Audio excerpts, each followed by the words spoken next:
Hello, everyone, and welcome to segment 2 of the Sustainable Stage, a global town hall for arts and entertainment supported by foundational partner GreenSpark Group. I'm Melanie Windle, co-founder and executive director of the Sustainable Entertainment Society.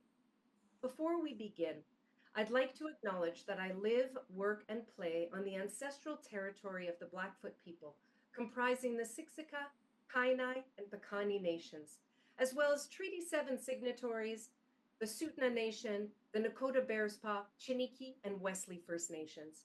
This land is also the home of Métis Nation Region 3. If you aren't sure about what land you're on, please visit native-land.ca and let us know where you are tuning in from. We're so excited to have you here today. Subscribe to our YouTube channel for some upcoming content and follow us on Instagram or LinkedIn and all the socials. Please help me welcome our moderator, Kathleen Mullen, Production and Programming Manager, Sustainable Production Forum. Kathleen, the stage is yours. Hello. Thank you, Melanie. Appreciate being here today. I'm Kathleen Mullen, and I am working with the Sustainable Production Forum, and I'm moderator for this session. This town hall is designed to share ideas, exchange knowledge, and dialogue.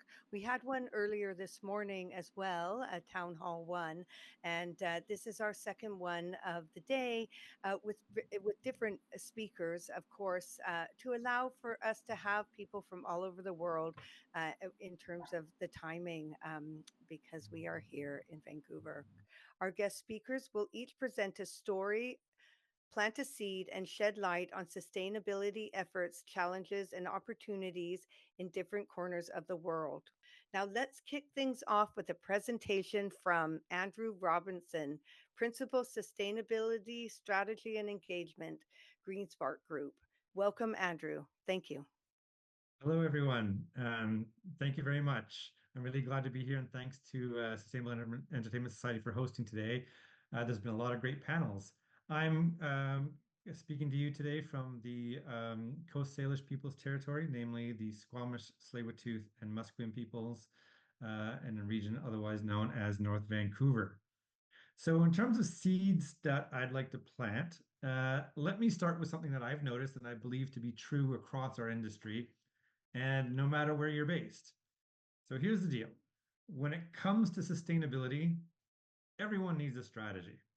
Whether you're working on a production, high budget, low budget, whether you're working with a production company, a studio, or you're involved in the entertainment industry supply chain, a strategy is really needed to get people excited, move beyond that specific tactic or initiative that people have been working on, and really start engaging in the solution space in a meaningful and measurable way. So I get it. I hear a lot. Strategy can sound intimidating to a lot of folks, maybe even your boss or your colleague. So if strategy sounds too formal or heavy, then call it something else. Call it a game plan, an action plan, or a roadmap. Whatever you call it, the idea is the same. It's just the idea to get a clear on what it is that you're already doing. Because if you're here, I know that you're already doing stuff. What matters most to your organization or your initiative, and where you're going next. So the good news is that it's really not complicated. A sustainability strategy is not a 200-page document. It's not a 5-year binding contract with the planet. So I really like to think about it, and the way that I present it to people is it's a series of conversations. You sit down with your team, you ask a few good questions, you gather some data, you identify some wins and some internal champions, and you start shaping priorities. That's really it. So at GreenSpark Group, my colleagues and I have had a lot of fun guiding organizations of all shapes and sizes through this process. Across North America, we've done it in Europe, and now we're even doing it in Australia. So we've worked with indie film studios, animation companies, broadcasters, funders, equipment or transportation suppliers, facilities, and more. And no two strategy is the same. Each strategy is kind of crafted to an organizational size, the company culture, or priority impact areas. Some want to focus on reducing their energy use. Others are focused on circularity or emissions tracking, such as the work that we've been doing with Toronto Climate Week. Some are just trying to figure out where to start, but what they all have in common is this: they're ready to do better and they're ready to start now. So, another key message as part of this that I want to emphasize is that strategies are never perfect and they're never final. All strategies are iterative. That means that you'll learn as you go, you'll adjust based on what works, and you'll refine your goals over time.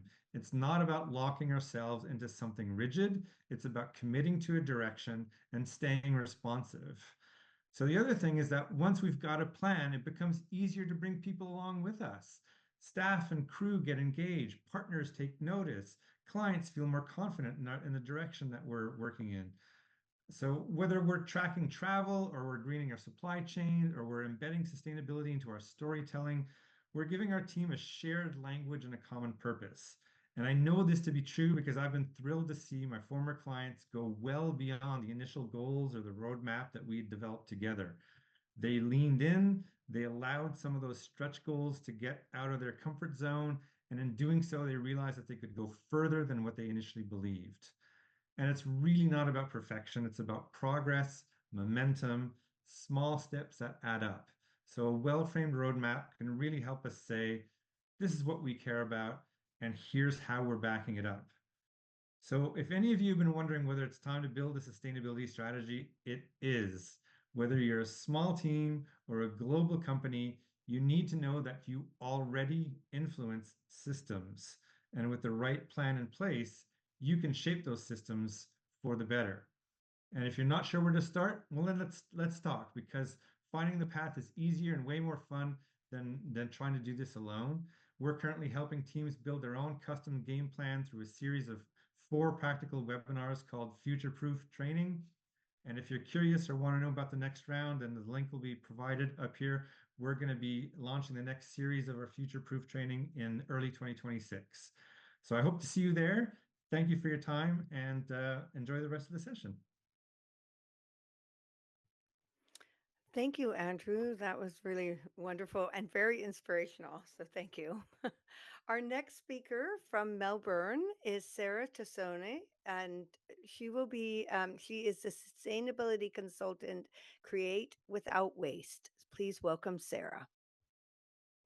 Good morning. I'm actually calling in from Meanjin in Brisbane, and it's great to be here. So we all know film has an impact. In Australia, we've seen world-class leadership on some sets where sustainability was genuinely embedded. There are more incredible people dedicated to working in this space and achieving incredible results. However, efforts remain inconsistent and not yet industry standard, I would argue. However, some inspiring examples I would like to share are the film or the series All Her Fault, which was a co-production Universal International Studio with Carnival Films and Matchbox, which really championed leadership. It was the first to trial hydro-treated vegetable oil, or HVO, as well as using hybrid battery generators. And they were very passionate about using hybrid and electric vehicles, something that the main lead was very passionate about as well. And they installed an EV fast charger at the Dockland Studios. There was also a recent film in New South Wales, which was the first to use hydrogen generators. There's the new Perth Studios, which is designed with sustainability in mind, and it could be the first studio to have done that, to lead and support productions meeting requirements. And they worked with Picture Zero, the consulting agency. There's definitely a shift to reuse to avoid unnecessary single waste, and there are so many more options for this, and it is really inspiring.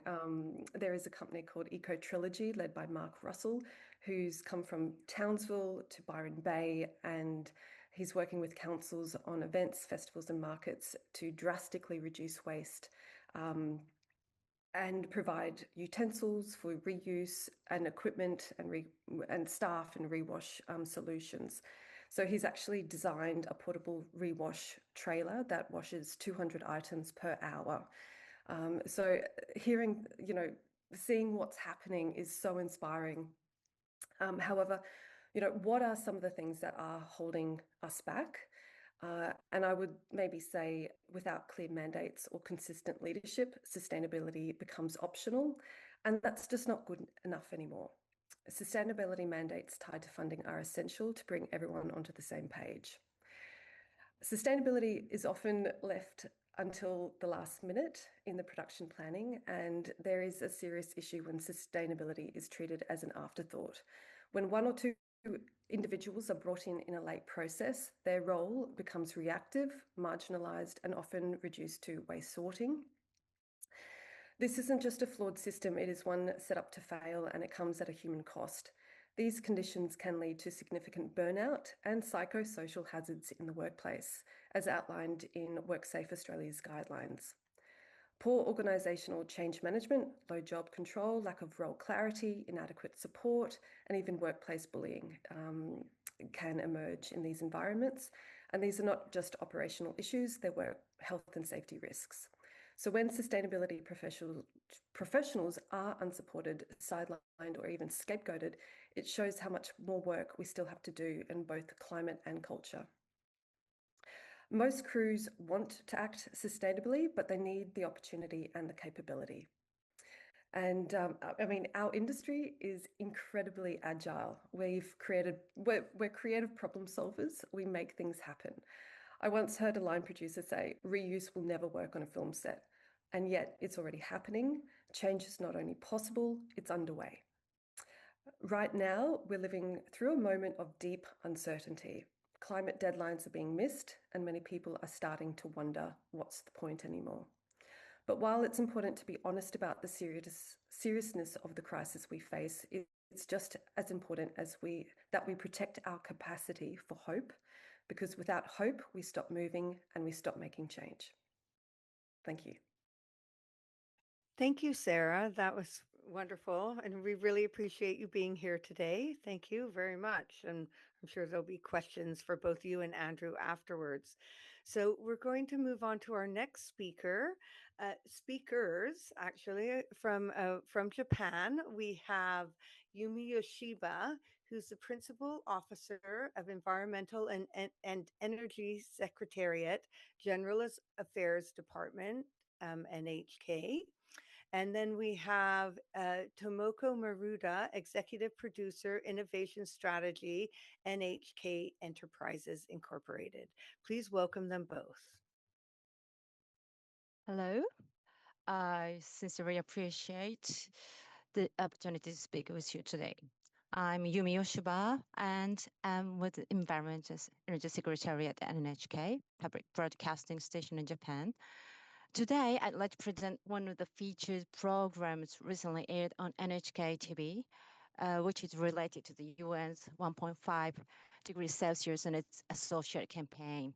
Play the first page.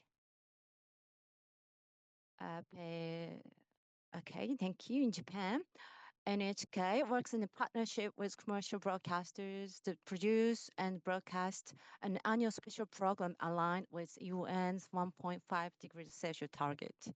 This initiative represents a unified effort by Japanese media toward environmental action.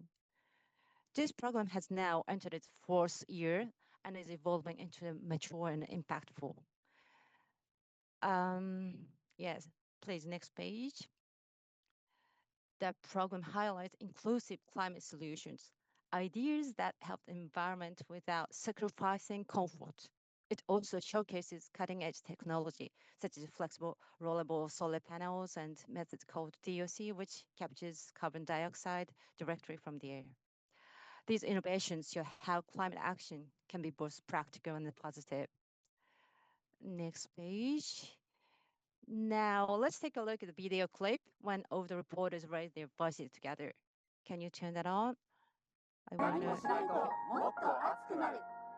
2024年世界の平均気温の上昇は産業革命以前に比べて 1.5 度を超えてしまった。でもまだ食い止められる。まだ諦めるわけにはいかない。このまま温暖化が進んだらあらゆる生命の営みが脅かされてしまうから。個人がそれぞれに取り組むだけでなく、you don't usually see these two together in a single show. Reporters from different networks teamed up for field coverage. So this pairing really stands out and grabs attention in a way. Next, we have co-produced content. Footage from multiple broadcasters enrich the storytelling, diverse perspectives. Finally, the program sparked significant media buzz, including social media video relays and outdoor digital signage, showing how collaboration can amplify the message. Next page, please. The program concluded with a segment measuring the carbon footprint of its production, sharing emission data, encourages sustainable practices, and motivates climate action. Thank you. That's it all from me. Over to you, Tomoko. Hi. Hello, I'm Tomoko Maruda from NHK Enterprises. Today, I will introduce the decarbonization study sessions we have been conducting with fellow broadcasters involved in the Promise of 1.5 degrees Celsius campaign, which you have just seen. Next, please. In Europe and North America, cross-industry organizations play a key role in developing standards and frameworks for sustainability. However, in Japan, such an organization does not yet exist, making it challenging to establish common methods for calculating and reducing carbon emissions in TV program production. To address this gap, we began holding regular study sessions in 2023 with broadcasters participating in the Promise of 1.5 degrees Celsius campaign.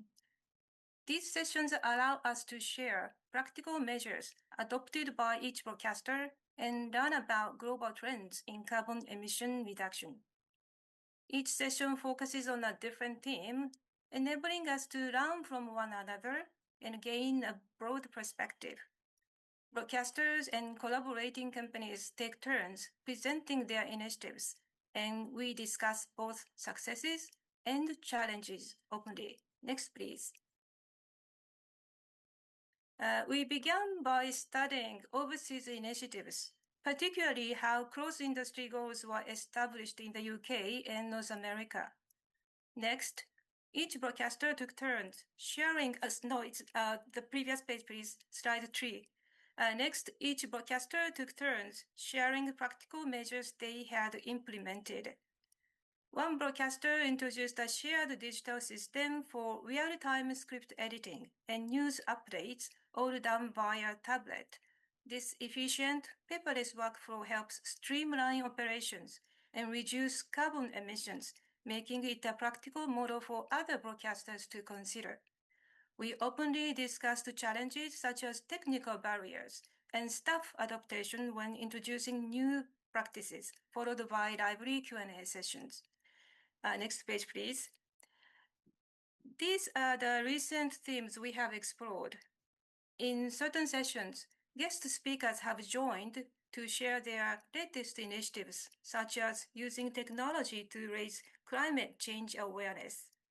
We believe that collaboration around the Promise of 1.5 degree Celsius campaign offers unique opportunities to learn from one another and consider our collective impact.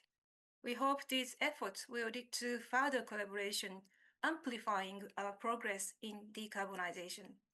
Thank you very much. That's it from me.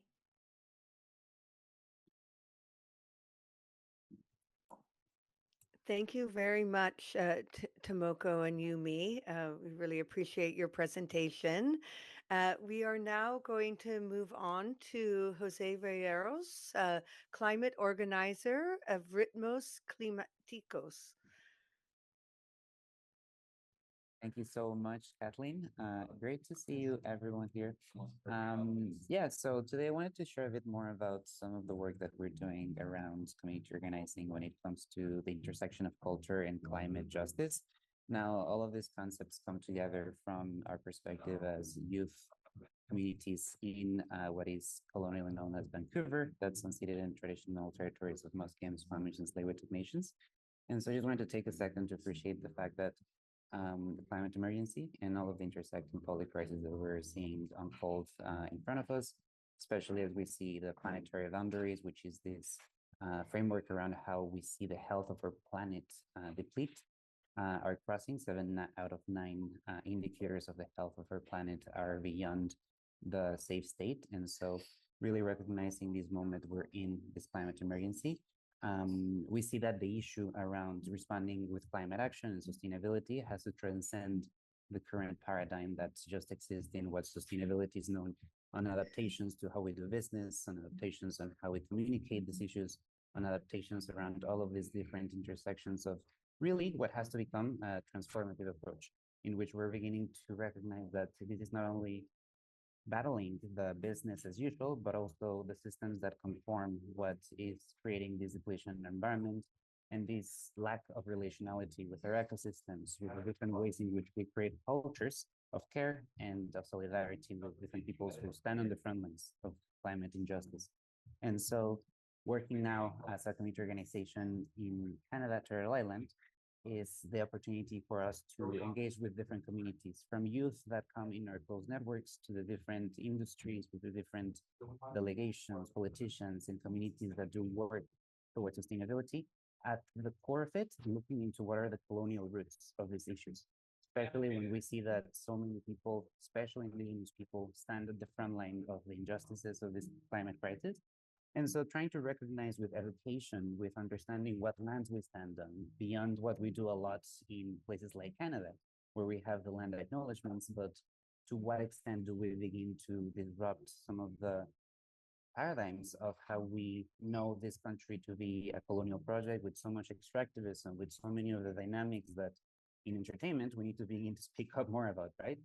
And so particularly as we see that we are in a pathway where we're no longer close to the 1.5 degrees that the science is telling us to remain on a safe boundary for our planet to exist, but rather on a 2.2 or 2.7 range. And so this is urgent matters. And so really thinking about how we can begin to challenge not only the narratives that we create, that nowadays are in so much danger because of the way that polarization is taking us to fascism and so many of the different ways in which we're seeing our neighbors close by experience so much of the danger of violence and of the ways that the conservative politics can go.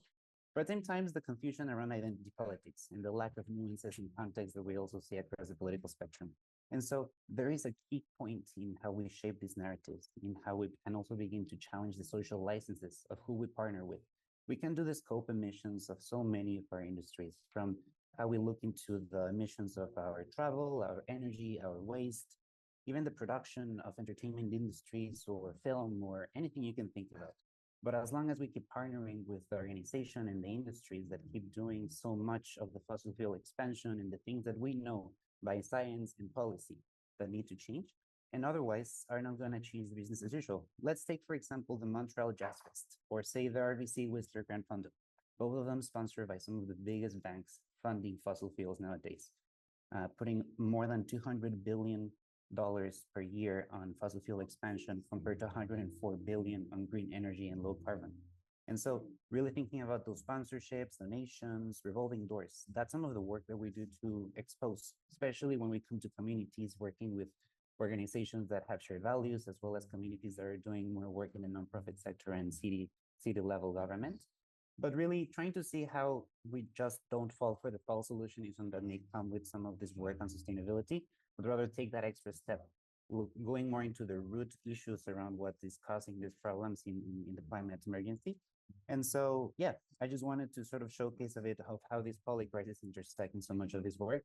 And speaking as a youth that came from nowhere, I was a university student 2 years ago, and with friends that I still work with in Cafés and do work that is very what you would call unprofessional, but really comes from the grassroots level, trying to look into how we can use our network, leverage our knowledge, look into how we can use our power as citizens, as youth, as voices of people, nature, and other people who don't have the space at the table to really leverage these ideas for transformative justice and what we call climate justice in a way that we really can mobilize in spaces that often don't hear this. And so really trying to be able to create that discomfort in a way that not only shows a bit of this interest to change things as business per usual, but also showcase what is not being told. I am particularly from Mexico, and speaking as someone from the global majority, from the global south, it's really important to showcase how this injustice transcends so many displaces from indigenous territory in Turtle Island to Palestine. And so really speaking up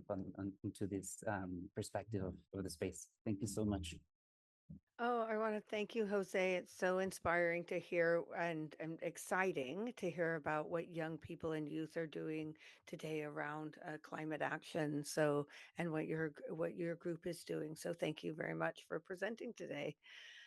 I'd like to now introduce Penny Challen, creative performance designer and researcher, Little Match and Little Match, Griffith University. Welcome, Penny. Hello.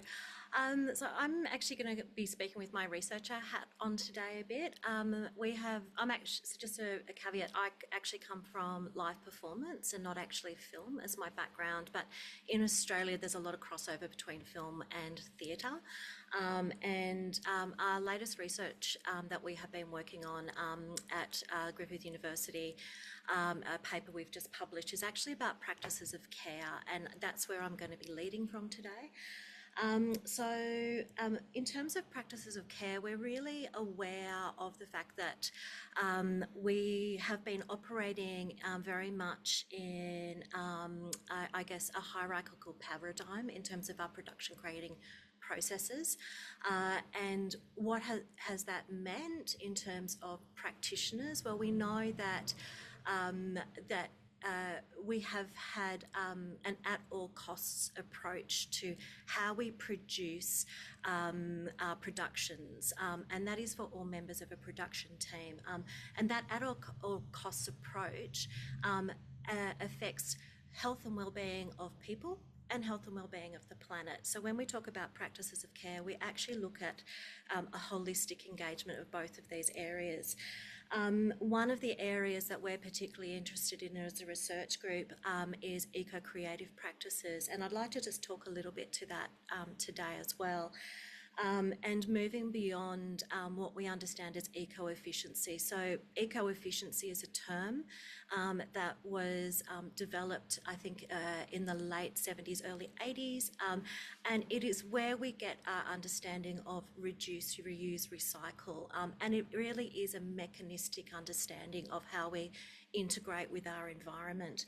And beyond eco-efficiency, what does that mean? So beyond eco-efficiency is how do we actually return to frameworks that actually relink us back to the circular systems that we actually exist in. We all know that there is no such thing as rubbish. We all know that if you have waste, it has to go somewhere. It doesn't magically disappear into a hole. That hole is still part of the planet. And that is something we have to recognise. When we talk about sustainability, we do talk about climate change, we do talk about global warming, but we also need to talk about the greater damage that we're doing to our planet. So I'm wandering all over the place a little bit here today. Moving beyond these eco-efficiency is one way that we can address this problem. We know First Nations people have historically done this very well. We know that the mechanistic worldview has actually been one of the drivers for us as Western cultures to separate ourselves in our understanding from the world. So how can we break this down in a practical way in our production processes? So the first thing I would say is we need to actually start listening to the people around us. We need to break down the hierarchies of how we create work. It should not just be the result of government pressing on to producers, pressing on in terms of how we manage our funding, which is actually really critical, but it also needs to be those producers who are sitting at the top of the hierarchy listening to people all throughout the hierarchy. So what we moved from is a hierarchical system to a circular system of how we actually communicate with each other, or a co-creative system. This allows for us to listen to all people and understand where people who are passionate, and we are surrounded by them, about making changes within our production processes can actually have major impact. So if you come on, for example, as a junior art director, and you know that the production designer does not have time to actually think about how do we actually disseminate the stock at the end of a production, you need to allow for that person to come in and be responsive to how they're going to manage that problem, or how you can actually incorporate more time and funding for that. That's one example. I'm going to just quickly talk about set design, because my background is as a set designer. Sustainability in production, it's not just about your coffee cups, it's not just about the electricity you use. We need to be looking at intellectual property, we need to be looking at how we recycle our sets. Some people are doing this brilliantly already. There are production companies in America where we're hiring our sets and reusing them in brilliant ways. There are companies in Canada, there's the wonderful Ecosino that are doing a brilliant job in this. But we just need to be more open and listen to each other and change our hierarchical thinkings. That's all I have to say today. Thank you. Thank you, Penny. That was wonderful. I would like to introduce Kent Rathwell, founder and CEO of Plunk EV. So I can't wait to hear about what you are up to. Welcome, Kent. Hello, Kathleen, and thank you very much for having us. About 35 years ago, I had an epiphany, and I would say at that point, I really could see where the world was heading in a lot of sectors. The basics: food, water, shelter, and energy, transportation, and entertainment, education, healthcare, etc. And so I had a pretty easy life at that time. I was pretty riding high, and I decided to give it up to take the hard road and to shatter those barriers and make sure that we could actually give people hope and inspire. I saw what would be coming down the road many decades later, and I was actually studying civil engineering at the time, and we pretty much everything was pretty much all formulas, or we created formulas. So what I did was created a formula for the future to measure every decision by for governments, corporations, industry, and people. And that formula was every decision that we make has to make an economic impact. It also has to make an environmental impact, a social impact, and a biodiversity impact. And if so, then every decision that we make in our lives or in our careers, in our neighborhoods, will actually make the world a better place. It's really that simple. It's not rocket science. It's just the economic plus the environmental plus the social and plus the biodiversity piece. And it doesn't have to be even. It just needs to have a little bit of each. And they can change from one to another. But every decision, if it's based upon those four variables coming together, you can change the world. And so I've been on a path to do that over many decades, and about 15 years ago decided to set the world standard for transportation and show people that transportation can be zero emission in the automotive space, and it can also be free across an entire continent. And that was all completed in 2012 with Sun Country Highway. And then I helped a lot of other transportation sectors to basically make sure the EV survived. And if the EV survived, then battery storage could exist. And if battery storage can exist, then the future can exist that I saw about 35 years ago. And so that's pretty much what we did. We electrified the entire Trans-Canada Highway to prove that the longest green highway did exist. You could travel it with no tailpipe emissions and for free. You could travel the first island in the world. Every road, highway, and freeway for free with no tailpipe emissions was Vancouver Island, Canada. And the first province leader nation that you could travel every road, highway, freeway was Prince Edward Island in Canada. And so the next year we connected 99% of Canadians with a free-to-use zero tailpipe emission transportation system, and all you had to do to join it was just buy an EV and or drive one, and you can have no tailpipe emissions, and you can travel for free. Now, what that does is it helps solve climate change. it helps biodiversity, it helps lower healthcare costs, and that lowers taxes. And it can really inspire the youth to believe that there is something in the future for them, right? They can actually have kids. They don't have to feel guilty about that, right? They can really make a difference. So we won the world's best automotive solution of the year in the entire automotive category back then, in our initiatives to do whatever it took to make sure that, the electric car survived globally, and then later brought in battery storage and a lot of other things. So Plunk EV is now designed to shatter the world's mindset and barriers on so many more fronts, leading with transportation, setting the world's new standard for transportation, as we did back in 2012 with Sun Country Highway, and to inspire the world, to empower the world, to actually create the lowest carbon, lowest cost transportation system in human history, to actually help biodiversity in the process, and to really just provide hope in a world that little hope exists for some people, to inspire them when they're not, and empower them when they're not, and not only allow them to believe it's possible, but to also be able to invest into that movement and actually make money from that movement, and to lower food costs, lower, lower taxes, lower electricity costs at the utilities and the grids, and lower industry costs. And if we can do this, then we can actually solve climate change. But we really need to bring something forth for the world where people from all backgrounds and all sides, whether they love EVs or hate them, love Plunk EV.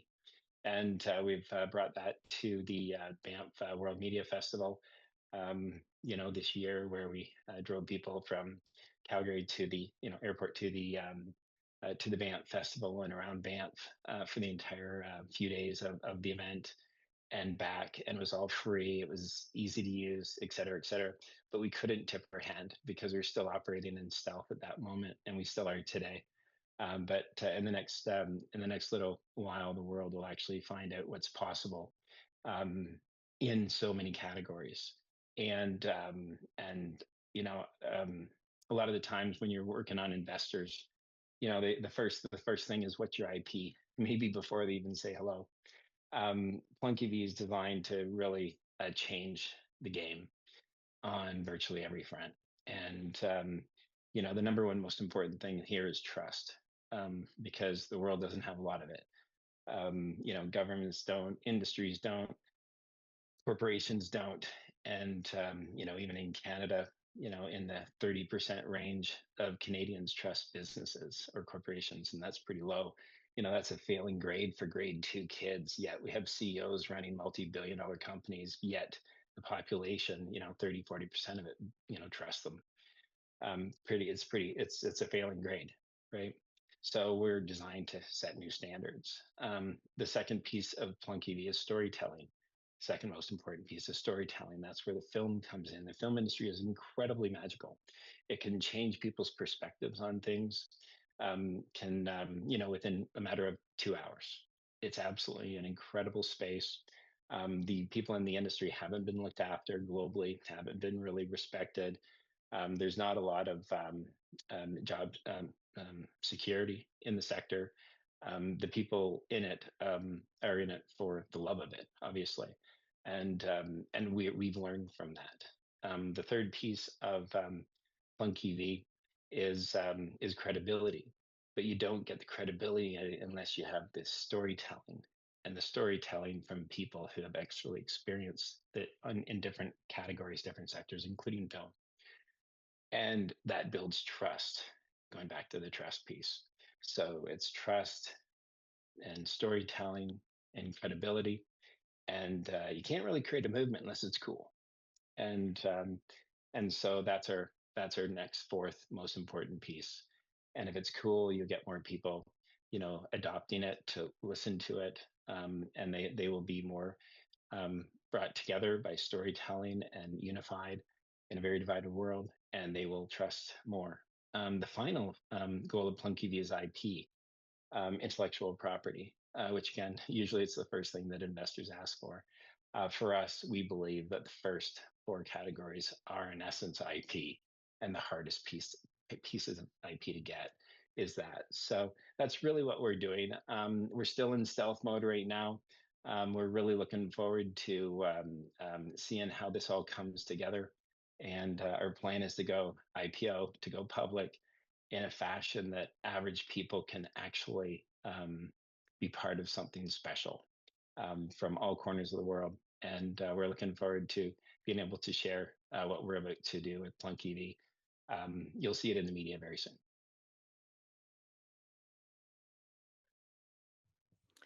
That's wonderful, Kent.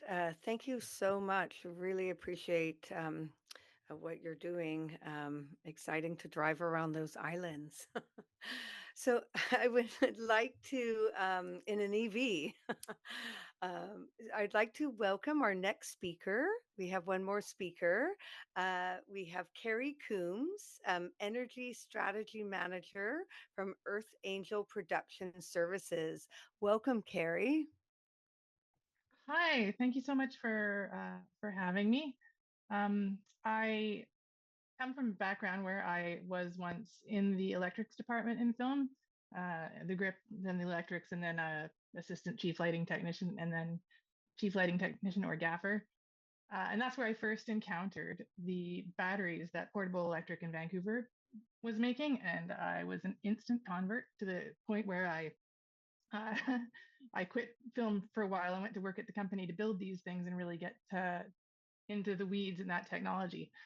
Long story short, my role now with Earth Angel is that I consult with productions across North America to assist them in the implementation of battery technology, whether it's EVs or whether it's the battery energy storage systems, which is what we're calling them, as opposed to e-generators because they store energy, they don't generate energy. Or hybrid systems, or renewable alternatives to fossil fuels.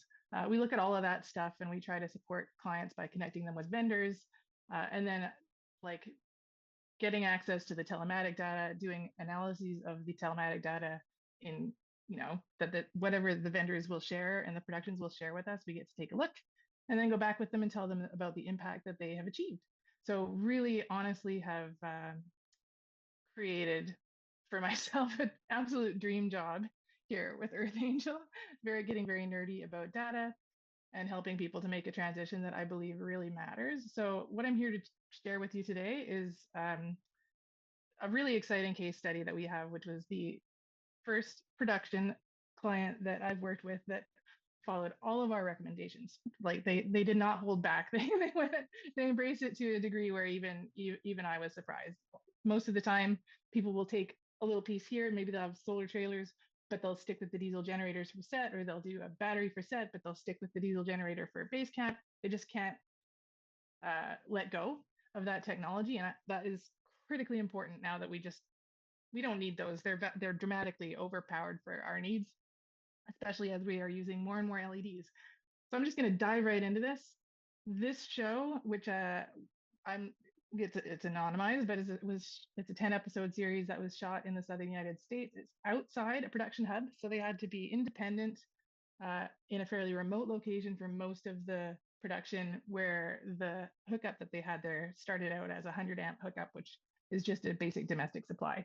And it was very ambitious. It's a big picture with A-listers. So business as usual would be that they would have generators all over the site, a couple for set. It's a hot state, so they would be pumping AC in there with a generator. They have a generator for base camp, and the carbon footprint would be like super high.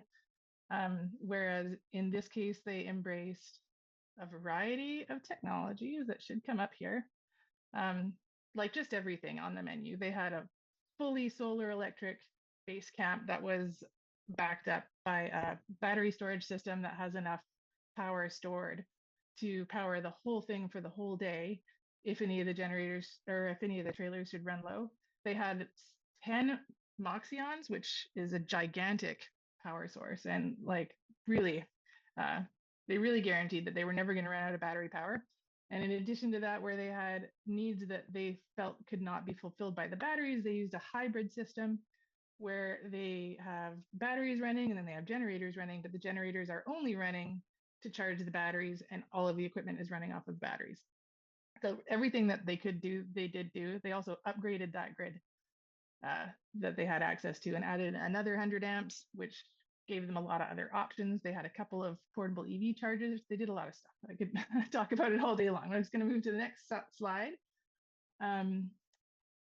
What we're really measuring, one of the biggest goals in communication around the data that we collect that I have with the clients is to try to explain to them exactly how much carbon they saved and exactly how much money they saved. And one of the ways that we get there is by calculating the reduction in generator runtime. I'm not going to read through all of this, but we basically have a column here where what they needed to power, what business as usual would have been, what their actual power plan was for that work zone. They had 3 basic zones. And then the resulting reduction in generator runtime from using hybrid models and the solar base camp was significant. So, an average 75% reduction in generator runtime directly equates to reduced fuel consumption. In this case, very substantial because they did not have a hookup for their catering setup, which is a great big temporary building that would otherwise have been running a generator 24/7 to keep the freezers and the fridges running. So some of our outcomes here might be a little bit amplified because of that unique case. You wouldn't see that very often. So basically what we saw is the business as usual line here is, if that's your 60-hour estimated generator runtime, typical work week. Here you see they did have 3 diesel generators. This is how long they were running for in comparison to business as usual. And you can almost see on this slide, the next slide shows it better, but as the crew became more comfortable with the equipment, they started to rely on it more and more and rely on the generators less and less. We did do some qualitative interviews on the way out so that we could really understand what their experience was and what the barriers were. And in this case, one of the biggest barriers were at the beginning, the transport department and the electric department just did not think that batteries could do the job.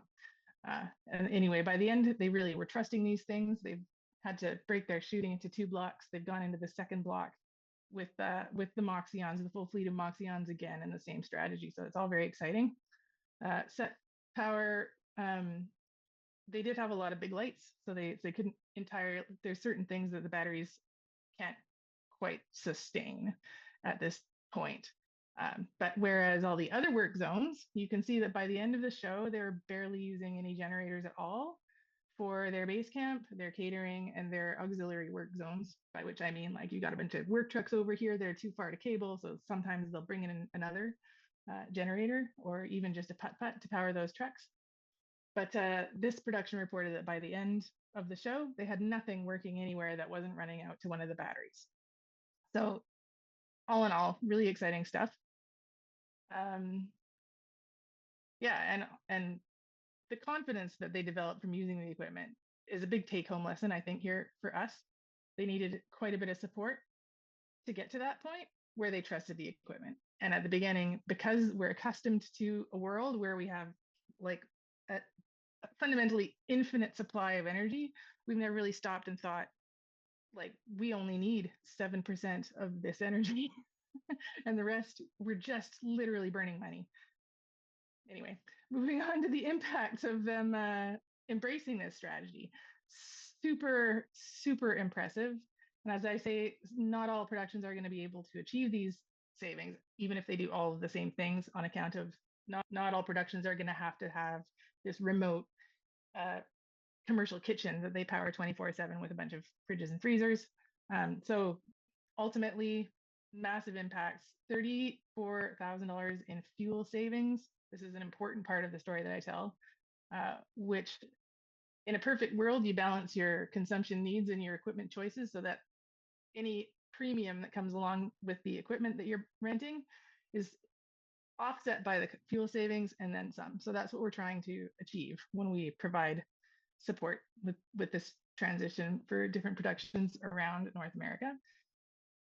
Anyway, giant amount of reduced generator runtime, and all of this was super exciting. And pulling it all together were certain factors that we don't always see in this case, all of these factors were in place. So we had very strong buy-in from the producers, like very strong buy-in. They were willing to go to bat with a skeptical crew to make sure that this would happen. And that often when the crew starts to push back and go, no, you defer to their expertise, and you're like, oh, well, you know, that guy's been a Geniop for the last 50 years. He knows what he's talking about.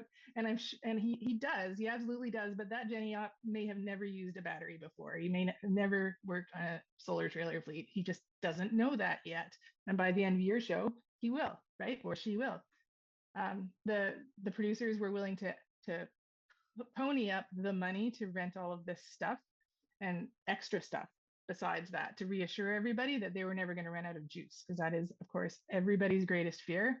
When your job is providing the power, when there's no access to the grid, the worst thing that can happen is that you run out of juice. And it does actually happen with diesel generators all the time, but people are more afraid of it with batteries, partly because we're just not used to them.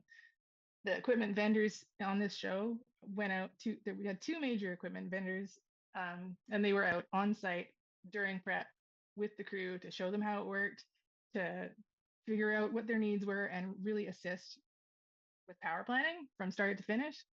The crew and the department heads had an open mind and were willing to give it a try.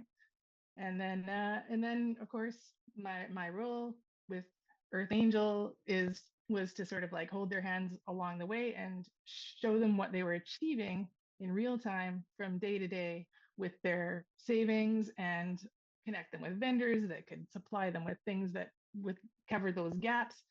And then at the end of the day, do an analysis that showed them what they achieved this time, what would be possible next time in a similar show. So that's basically all I'm here to talk about. We are so excited about this, and my dream is that we can convince everybody to just do it this way. You go to renewable energy as your first power plan, and then if you're bringing a generator on board, great, but it's just parked and it's not turned on unless you really need it. That's what we really hope to achieve in this industry, and we're seeing a lot of movement in that direction. So super exciting, and thanks for letting me talk about it. Wonderful, Kerri. Thank you so much. I'm going to ask everyone to put on their cameras now, all the panelists. We do have a couple of questions. We don't have a lot of time, but I did want to be able to give, because the audience did put in a couple of questions, I did want to at least so maybe have one or two of you answer each one, and we'll see how the flow of that goes. So just from one attendee said, listening has been a vibrant theme today. I wonder if you can speak about times you faced challenges and weren't heard, and what did you do to change that? Now, who wants to perhaps answer that? I mean, I could. Yes, Penny, and yeah. Oh, okay. Oh, go ahead. Penny, you go first, and then Andrew and Sarah. I'll speak really quickly because that was actually a large part of our research, and I'll speak on behalf of the people we interviewed as opposed to my personal experiences, which there are plenty. But what we find is that when people are not heard, it really affects their mental health. So it's really important that we listen to people, and it's really important that we take them seriously when they're trying to enact change in this area. What we found in our research is there's a psychological dissonance that occurs, which is what happens when people experience dissent within any cultural group, and when it happens particularly within sort of areas of climate change. The way you can find a way out of it is to take leadership, and I think that's what everybody here is doing today. If you're in this room, that's what you're automatically doing, and I think it's not an easy position, but it's an important position. That's what I have to say. Great, thank you, Penny. Andrew?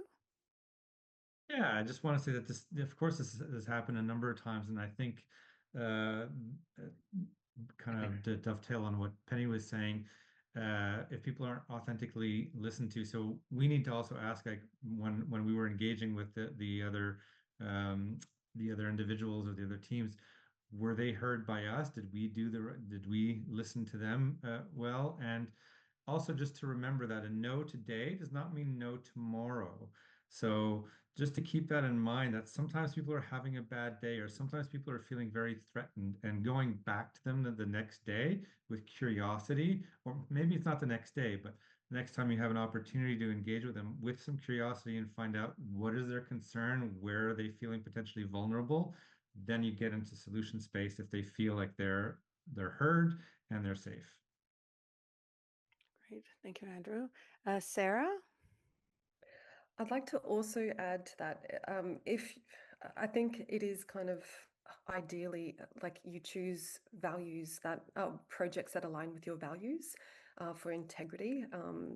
And because I think, yeah, it is really important to be heard and to be working on projects that you actually feel, this aligns with your value system. Otherwise, it's quite damaging.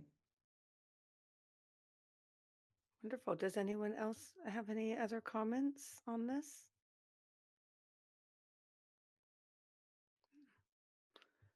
Okay. So, pardon? Yeah. Oh, go ahead, Well, I was Kerri. gonna Yep. just piggyback piggyback on Sarah's answer there. I just wanted to mention that I made a conscious decision at one point when the whole world shut down for a minute or two and everything was quiet, to do that, Sarah, to just focus on what it is that I want to get up in the morning and do. And once I oriented myself in that direction, the way that things have unfolded for me has just been incredible. So, I mean, it's not necessarily always a slog up a hill, Sometimes the wind's at your back. And we're really in a moment now where if you're in this world, the wind is at your back. It might not look that way if you're getting it off Twitter, but like if you're living and breathing in the battery and energy transition world, we'll be all right in that area. Great. And this question is a little related, but a bit different. What do we do to convince people this is a vital transformation in our world when considering climate justice, climate anxiety, and human health, when most people are really distracted by complicated lives?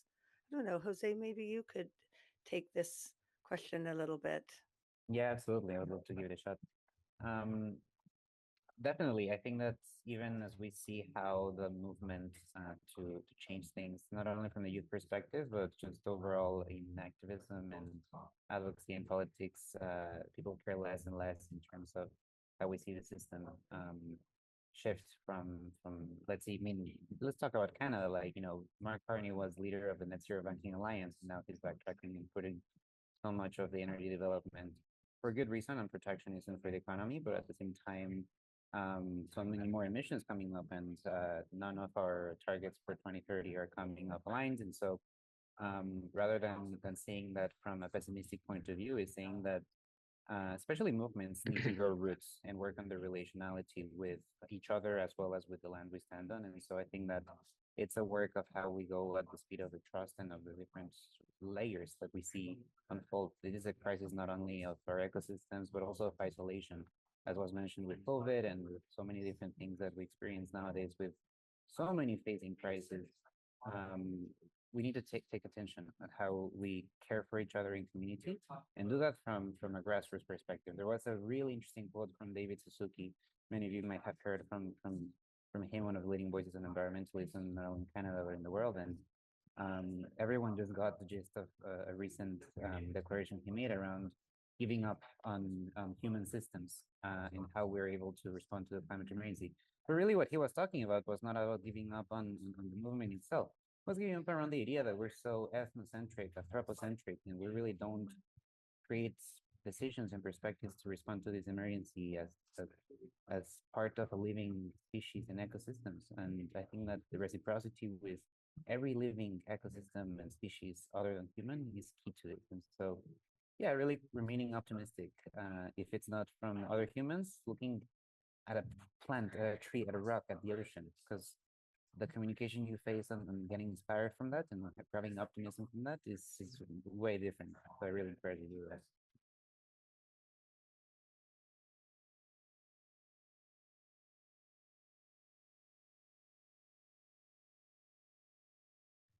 Yes. Hi. Yeah, Kent, would be great for you to have some. Go ahead. Oh, sure. Yeah, for sure. I think a lot of it is it's not only that people are uninspired and unempowered, but they see so much hypocrisy out there, right? And, if we can just be a little bit less hypocritical every day, that would be great, and make a little bit more of a difference every day. But a lot of people are most people have financial stress right now, and that's a major mental health concern. And I think anything we can do to help save people money and to allow them some extra oxygen in the room will is really key. Number two, be less hypocritical and to really listen to others as we've heard here tonight. If people feel unheard, it'll just create issues personally and then society wise. And so it's important to listen to the other sides and understand where they're coming from, stand in their shoes. And if we can do that, we can actually, they will feel heard and respected, and they'll be more open to what you have to say as well. And if you're less hypocritical and more truthful, and you're focused on, truly making a difference out there, it will become rather easy in every category. Wonderful. Thank you, Kent. And thank you to all the panelists. We're going to wrap up. So I want to thank you all for joining us for SPF25 Virtual. And thank you to all our panelists for their illuminating ideas and conversation.